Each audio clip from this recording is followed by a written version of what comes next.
GS journey में बहुत बहुत स्वागत है आपका। और आज हम आपके बीच में उपस्थित हैं भारतीय राज्य व्यवस्था में भारत के संविधान के कुछ प्रमुख रोचक तथ्यों के साथ। संविधान सभा से जुड़ा हुआ पहले हम रोचक तथ्य देखते हैं। सबसे पहले हम जानते हैं संविधान सभा का प्रतीक क्या था। संविधान सभा ने जो अपना सिंबल रखा था, हाथी को रखा था। हाथी संविधान सभा का सिंबल था। और उसके बाद देखिए, संविधान सभा के कानूनी सलाहकार थे BN राव। BN राव कानूनी सलाहकार, या इन्हें कह सकते हैं संवैधानिक सलाहकार ही थे। वहीं संविधान सभा के सचिव थे HVR अयंगर। और संविधान सभा के मुख्य प्रारूपकार, यानी मुख्य रूप से जो संविधान सभा का प्रारूप तैयार कैसे होगा, डिजाइनर, वो थे LN मुखर्जी। कौन थे? LN मुखर्जी थे। संविधान सभा के प्रमुख सुलेखक, यानी संविधान जो लिखा गया तो इटालियन मोड में लिखा गया था और इसको हाथ से लिखने का कार्य किया, सुंदरता से हाथ से लिखने का कार्य किया प्रेम बिहारी नारायण रायजादा ने। यानी आपसे ये पूछा जाएगा कि संविधान को हाथ से लिखने का कार्य किसने किया, अर्थात अब ये नहीं समझ रहा है कि संविधान को इन्होंने ही लिखा था। जो लोग सब कंटेंट्स तैयार करके दिए, उस कंटेंट्स को इन्होंने अपनी हैंड राइटिंग में लिख दिया। तो इस तरीके से संविधान सभा के प्रमुख सुलेखक थे प्रेम बिहारी नारायण रायजादा। कुछ अन्य तथ्य देखते हैं। जब मूल संस्करण आया तो उसका सौंदर्यीकरण, उसका कैसा स्वरूप होगा, उसकी ज्यामिति को तैयार करने की जिम्मेदारी शांति निकेतन के कलाकारों को सौंपी गई। और शांति निकेतन के कलाकारों ने इस जिम्मेदारी को निभाया कि उसकी ज्यामितीय आकृति कैसी होगी, फिर उसको किस तरीके से सुंदर बनाया जाए, उसको किस प्रकार से उसके ऊपर कहते हैं ना कि नक्काशी करना, और उस पर चित्र किस तरीके के होंगे, इसको बनाने की जिम्मेदारी दी गई थी शांति निकेतन के कलाकारों को। और उनमें से नंदलाल बोस और व्यूअर राम मनोहर सिन्हा ने इस जिम्मेदारी को निभाया। मूल संविधान का हिंदी संस्करण का सुलेखन किया था वसंत कृष्ण वैद्य। तो वहाँ रायजादा साहब जो थे, उन्होंने जो संविधान की जो अंग्रेजी कॉपी थी उसका, और अब उसका हिंदी में सुलेखन किया किसने? वसंत कृष्ण वैद्य ने। और उसे अलंकृत किया नंदलाल बोस ने। थोड़ा सा अब हम इससे जुड़ा हुआ कुछ अन्य चीज को जानते हैं। देखिए, संविधान सभा जो हमारा बना,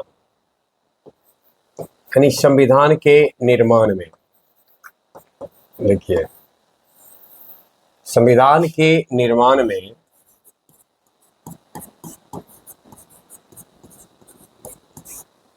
लगे कितने दिन? तो 2 वर्ष समय, 2 वर्ष 11 माह 18 दिन। 2 वर्ष 11 माह 18 दिन समय लगते हैं। और इसमें कुल उस समय के हिसाब से 64 लाख रुपए खर्च होते हैं। ये दिखना है कि संविधान जो हमारा बना था उसमें उस दिन उस समय का 64 लाख बहुत बड़ा होता है ना। तो 64 लाख रुपए इसमें खर्च हुए। और सबसे बड़ी बात है वो यह कि 60 देशों के संविधानों का अवलोकन किया गया। 60 देशों के संविधानों का, यानी इसको तैयार करने में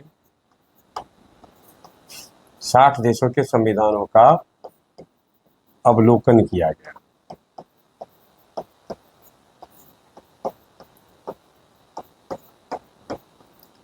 अब आप इसमें से हालांकि 10 देशों के ही संविधानों से के प्रावधानों को भारतीय संविधान में शामिल किया गया, लेकिन 60 देशों के संविधान को अवलोकित करने के बाद प्रारूप पर विचार किया गया 114 दिन। ध्यान में रखना है, प्रारूप पर कुल कितने दिन विचार किए गए थे? 114 दिन।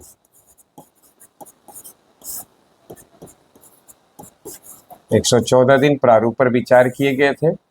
और पिछले वीडियो में हम लोगों ने देखा था कि इसमें वाचन हुए थे, मुख्य मतलब 3 वाचन हुए थे।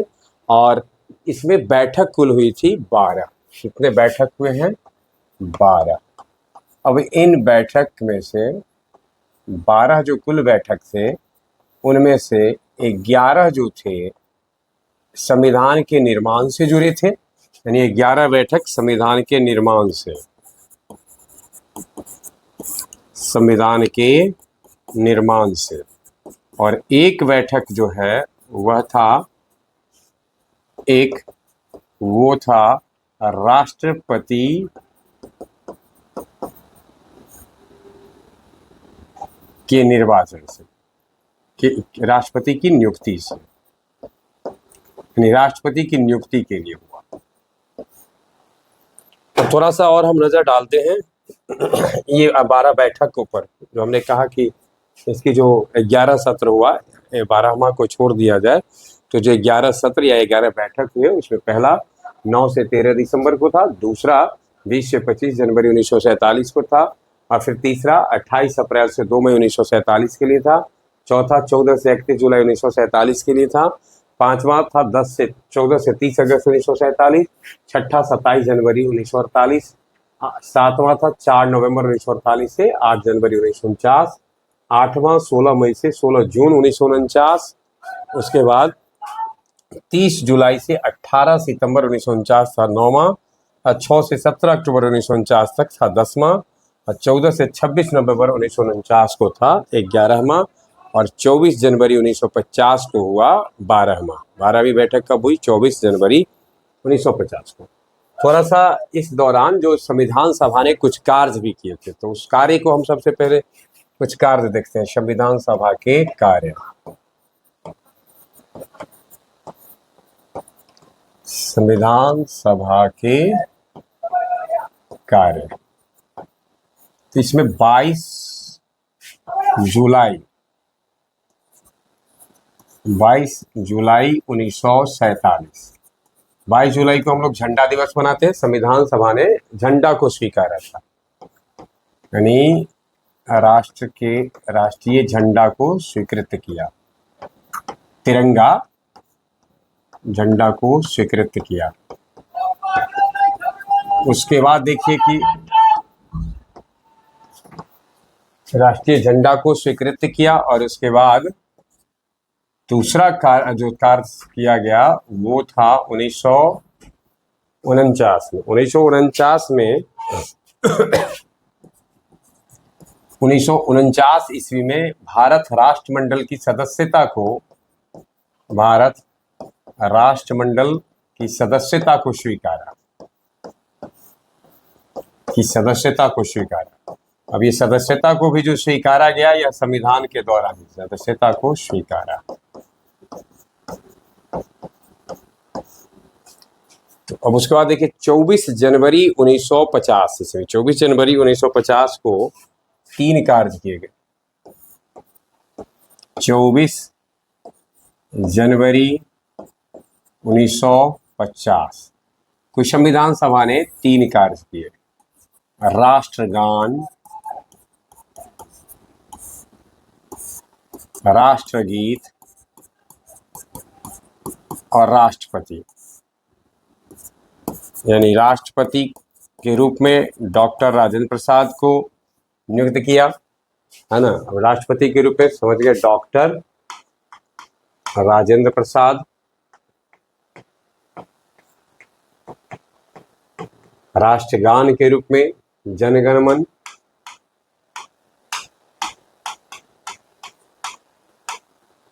और राष्ट्रगीत के रूप में वंदे मातरम। तो इस तरीके से संविधान सभा ने 24 जनवरी 1950 ईस्वी को अपने आप को विघटित भी किया था।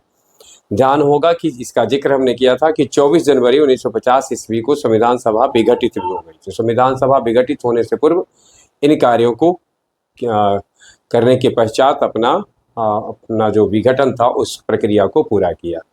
ये थे संविधान से जुड़े हुए कुछ प्रमुख बिंदु, और आगे हम आपके बीच में फिर से उपस्थित होते रहेंगे। आज भर के लिए इतना ही।